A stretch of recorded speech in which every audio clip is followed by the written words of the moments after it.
It was December 22nd, 2020, and the air in Cranmore, Wisconsin was biting cold.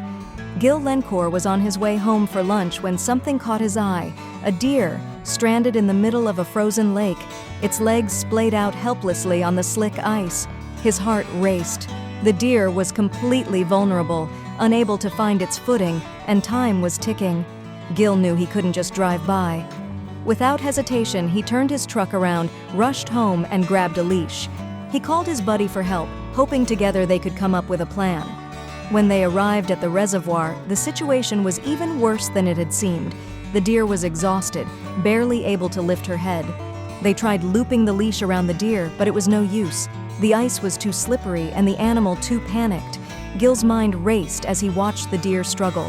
He had to do something, and fast. Then it hit him. If the deer couldn't walk, maybe he could push her. He knelt beside her, his breath forming clouds in the freezing air.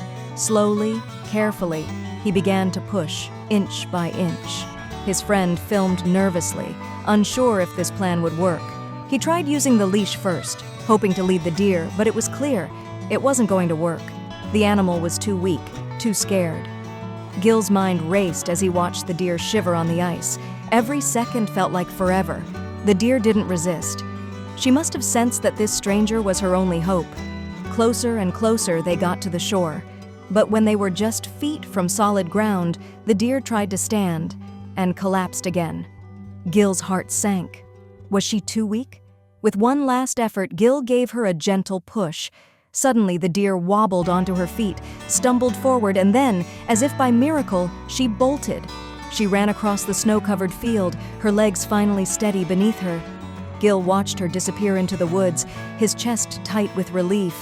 His hands were freezing, his legs aching from the icy push, but none of that mattered. She was safe. He stood there for a moment, his breath shaky, knowing that, for a brief moment, he had been her lifeline. It was a small act of kindness, but one that saved a life that cold winter day. If you liked the video, put like and subscribe to the channel, where you will find a lot of interesting things.